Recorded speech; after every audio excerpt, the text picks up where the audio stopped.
ಸಂಕ್ಷಿಪ್ತ ಶ್ರೀ ಶಿವಪುರಾಣ ಶ್ರೀ ಉಮಾ ಸಂಹಿತೆ ಮುಂದುವರಿದ ಭಾಗ. ಸಮಸ್ತ ದೇವತೆಗಳ ತೇಜದಿಂದ ದೇವಿಯು ಮಹಾಲಕ್ಷ್ಮಿಯ ರೂಪದಲ್ಲಿ ಅವತಾರ ಮತ್ತು ಆಕೆಯಿಂದ ಮಹಿಷಾಸುರನ ವಧೆ. ಋಷಿಯು ಹೇಳುತ್ತಾನೆ, ರಾಜನೇ, ರಂಭ ಎಂಬ ಪ್ರಸಿದ್ಧ ಅಸುರನೊಬ್ಬನಿದ್ದನು. ಅವನು ದೈತ್ಯವಂಶ ಶ್ರೇಷ್ಠನಾಗಿದ್ದನು. ಅವನಿಂದ ಮಹಾ ತೇಜಸ್ವಿ ಮಹಿಷನೆಂಬ ದಾನವನು ಹುಟ್ಟಿದನು. ದಾನವರಾಜ ಮಹಿಷನು ಸಮಸ್ತ ದೇವತೆಗಳನ್ನು ಯುದ್ಧದಲ್ಲಿ ಪರಾಜಿತಗೊಳಿಸಿ ಸ್ವರ್ಗದಲ್ಲಿ ದೇವೇಂದ್ರನ ಸಿಂಹಾಸನದಲ್ಲಿ ಕುಳಿತು 3 ಲೋಕಗಳಿಗೆ ಒಡೆಯನಾದನು. ಪರಾಜಿತರಾದ ದೇವತೆಗಳು ಬ್ರಹ್ಮನಲ್ಲಿ ಶರಣಾದರು. ಬ್ರಹ್ಮದೇವರು ಅವರೆಲ್ಲರನ್ನೂ ಕರೆದುಕೊಂಡು ಭಗವಾನ್ ಶಿವ ಮತ್ತು ವಿಷ್ಣು ಇರುವಲ್ಲಿಗೆ ಹೋದರು. ಅಲ್ಲಿಗೆ ಹೋಗಿ ದೇವತೆಗಳೆಲ್ಲರೂ ಶಿವ ಮತ್ತು ಕೇಶವರಿಗೆ ನಮಸ್ಕಾರ ಮಾಡಿದರು ಮತ್ತು ತಮ್ಮ ಎಲ್ಲ ವೃತ್ತಾಂತವನ್ನು ಯಥಾರ್ಥ ರೂಪದಿಂದ ವಿವರವಾಗಿ ತಿಳಿಸಿದರು. ಭಗವಂತನೇ, ದುರಾತ್ಮ ಮಹಿಷಾಸುರನು ನಮ್ಮೆಲ್ಲರನ್ನು ರಣಾಂಗಣದಲ್ಲಿ ಗೆದ್ದು ಸ್ವರ್ಗಲೋಕದಿಂದ ಹೊರಗೆ ಹಾಕಿರುವನು. ಅದರಿಂದ ನಾವು ಈ ಮರ್ತ್ಯಲೋಕದಲ್ಲಿ ಎಲ್ಲಿಯೂ ಶಾಂತಿ ಸಿಗದೆ ಅಲಿಯುತ್ತಿದ್ದೇವೆ. ಆ ಅಸುರನು ಇಂದ್ರಾದಿ ದೇವತೆಗಳ ದುರ್ದಶೆ ಮಾಡಿ ಸೂರ್ಯ, ಚಂದ್ರ, ವರುಣ, ಕುಬೇರ, ಯಮ, ಇಂದ್ರ, ಅಗ್ನಿ, ವಾಯು, ಗಂಧರ್ವ, ವಿದ್ಯಾಧರ, ಚಾರಣ ಇವರೆಲ್ಲರ ಕರ್ತವ್ಯವನ್ನು ಆ ಅಸುರನು ತಾನೇ ವಹಿಸಿಕೊಂಡು ನಡೆಸುತ್ತಿದ್ದನು. ಅವನು ದೈತ್ಯ ಪಕ್ಷಕ್ಕೆ ಅಭಯವನ್ನಿತ್ತು ಎಲ್ಲರನ್ನೂ ಒಟ್ಟುಗೂಡಿಸಿದ್ದನು.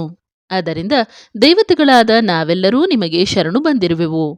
ನೀವಿಬ್ಬರೂ ನಮ್ಮನ್ನು ರಕ್ಷಿಸಿರಿ ಹಾಗೂ ಆ ಅಸುರನ ವಧೆಯ ಉಪಾಯವನ್ನು ಬೇಗನೆ ಮಾಡಿ, ಏಕೆಂದರೆ ನೀವಿಬ್ಬರೂ ಇದನ್ನು ಮಾಡಲು ಸಮರ್ಥರಾಗಿರುವಿರಿ.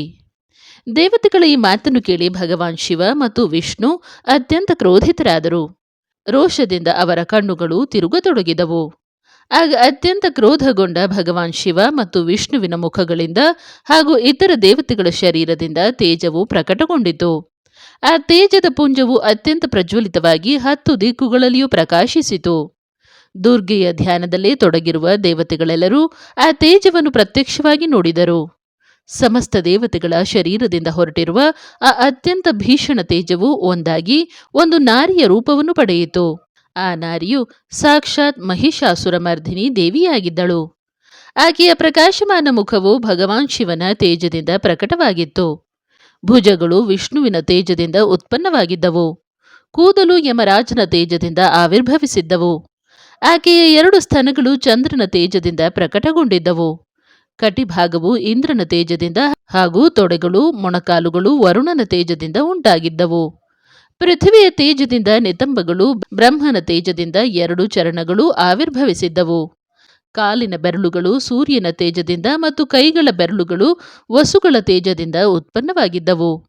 ಮೂಗು ಕುಬೇರನ ತೇಜದಿಂದ, ಹಲ್ಲುಗಳು ಪ್ರಜಾಪತಿಯ, 3 ಕಣ್ಣುಗಳು ಅಗ್ನಿಯ ತೇಜದಿಂದ, 2 ಹುಬ್ಬುಗಳು ಸಾಧ್ಯಗಣರ ತೇಜದಿಂದ, ವಾಯುವಿನ ತೇಜದಿಂದ ಕಿವಿಗಳು, ಇತರ ಅವಯವಗಳು ಉಳಿದ ದೇವತೆಗಳ ತೇಜದಿಂದ ಪ್ರಕಟವಾಗಿದ್ದವು. ಹೀಗೆ ದೇವತೆಗಳ ತೇಜದಿಂದ ಪ್ರಕಟಳಾದ ಕಮಲಾಲಯೇ ಲಕ್ಷ್ಮಿಯೇ ಆ ಪರಮೇಶ್ವರಿಯಾಗಿದ್ದಳು. ಸಮಸ್ತ ದೇವತೆಗಳ ತೇಜೋರಾಶಿಯಿಂದ ಪ್ರಕಟಗೊಂಡ ಆ ದೇವಿಯನ್ನು ನೋಡಿ ದೇವತೆಗಳೆಲ್ಲರಿಗೂ ಬಹಳ ಹರ್ಷ ಉಂಟಾಯಿತು. ಆದರೆ ಆಕೆಯ ಬಳಿಯಲ್ಲಿ ಯಾವ ಅಸ್ತ್ರಶಸ್ತ್ರಗಳಿರಲಿಲ್ಲ. ಇದನ್ನು ನೋಡಿ ಬ್ರಹ್ಮಾದಿ ದೇವೇಶ್ವರರು ಶಿವಾದೇವಿಗೆ ಅಸ್ತ್ರಶಸ್ತ್ರಗಳನ್ನು ಅರ್ಪಿಸಲು ಯೋಚಿಸಿದರು. ಆಗ ಮಹೇಶ್ವರನು ಮಹೇಶ್ವರಿಗೆ ಶೂಲವನ್ನು ಅರ್ಪಿಸಿದನು. ಭಗವಾನ್ ವಿಷ್ಣುವು ಚಕ್ರವನ್ನು, ವರುಣನು ಪಾಶವನ್ನು, ಅಗ್ನಿಯು ಶಕ್ತಿಯನ್ನು, ವಾಯುವು ಧನುಷ್ಯವನ್ನು ಮತ್ತು ಬಾಣಗಳಿಂದ ತುಂಬಿದ 2 ಬತ್ತಳಿಕೆಗಳನ್ನು, ಶಚೀಪತಿ ಇಂದ್ರನು ವಜ್ರವನ್ನು ಹಾಗೂ ಗಂಟೆಯನ್ನು ಅರ್ಪಿಸಿದನು. ಯಮರಾಜನು ಕಾಲದಂಡವನ್ನು, ಪ್ರಜಾಪತಿಯು ಅಕ್ಷಮಾಲೆಯನ್ನು, ಬ್ರಹ್ಮನು ಕಮಂಡಲವನ್ನು, ಸೂರ್ಯನು ಸಮಸ್ತ ರೋಮಕೂಪಗಳಲ್ಲಿ ತನ್ನ ಕಿರಣಗಳನ್ನು ಅರ್ಪಿಸಿದನು.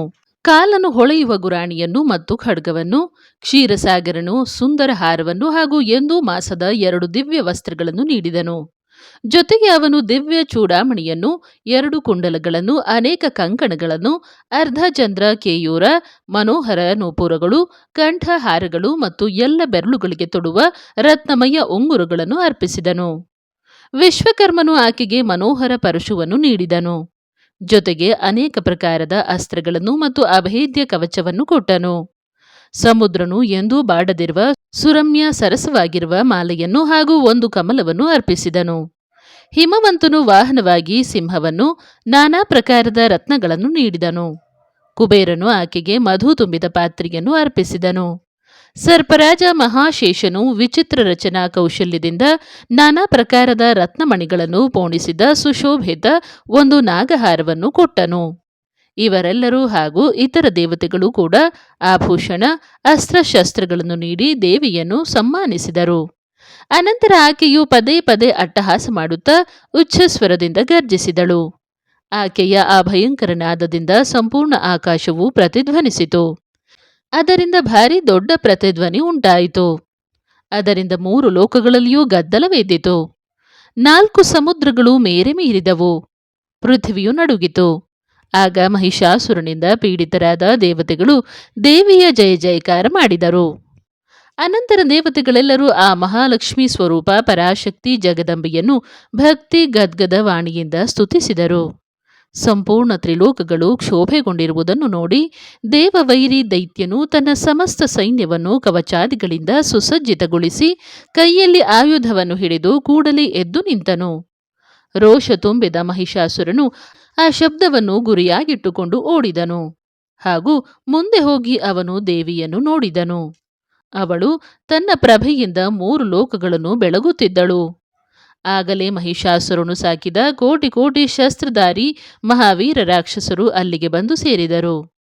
ಚಿಕ್ಷುರ, ಚಾಮರ, ಉದಗ್ರ, ಕರಾಲ, ಉದ್ಧತ, ಬಾಷ್ಕಲ, ತಾಮ್ರ, ಉಗ್ರಾಸ್ಯ, ಉಗ್ರವೀರ್ಯ, ಬಿಡಾಲ, ಅಂಧಕ, ದುರ್ಧರ, ದುರ್ಮುಖ, ತ್ರಿನೇತ್ರ ಮತ್ತು ಮಹಾಹನು ಇವರು ಹಾಗೂ ಇತರ ಬಹಳಷ್ಟು ಯುದ್ಧ ಕುಶಲ ಶೂರವೀರರು ಸಮರಾಂಗಣದಲ್ಲಿ ದೇವಿಯೊಡನೆ ಯುದ್ಧ ಮಾಡತೊಡಗಿದರು.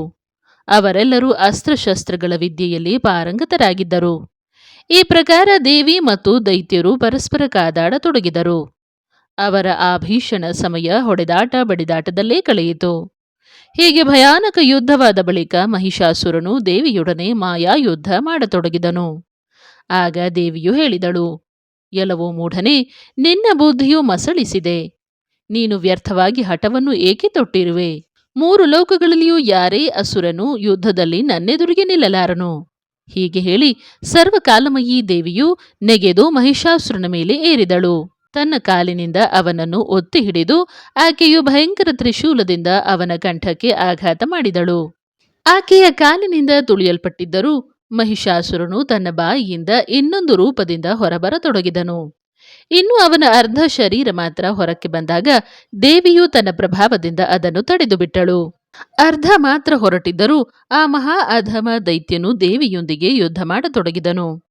ಆಗ ದೇವಿಯು ಭಾರಿ ದೊಡ್ಡ ಖಡ್ಗದಿಂದ ಅವನ ತಲೆಯನ್ನು ಕಡಿದು ಅಸುರನನ್ನು ನೆಲಕ್ಕುರುಳಿಸಿದಳು. ಮತ್ತೆ ಅವನ ಸೈನಿಕರು ಅಯ್ಯೋ ಅಯ್ಯೋ ಎಂದು ಬೊಬ್ಬಿಡುತ್ತಾ ಮುಖ ತಗ್ಗಿಸಿ ಭಯಗೊಂಡು ರಣಾಂಗಣದಿಂದ ಓಡುತ್ತಾ ಕಾಪಾಡಿ ಕಾಪಾಡಿ ಎಂದು ಕೂಗಿಕೊಂಡರು. ಆ ಸಮಯದಲ್ಲಿ ಇಂದ್ರಾದಿ ದೇವತೆಗಳೆಲ್ಲರೂ ದೇವಿಯನ್ನು ಸ್ತುತಿಸಿದರು. ಗಂಧರ್ವರು ಹಾಡತೊಡಗಿದರು. ಅಪ್ಸರಿಯರು ನೃತ್ಯವಾಡತೊಡಗಿದರು. ರಾಜನೇ, ಹೀಗೆ ನಾನು ನಿನಗೆ ದೇವಿಯ ಮಹಾಲಕ್ಷ್ಮಿಯ ಅವತಾರದ ಕಥೆಯನ್ನು ಹೇಳಿದೆನು. ಇನ್ನು ನೀನು ಸ್ಥಿರಚಿತ್ತದಿಂದ ಸರಸ್ವತಿಯ ಪ್ರಾದುರ್ಭಾವದ ಪ್ರಸಂಗವನ್ನು ಕೇಳು.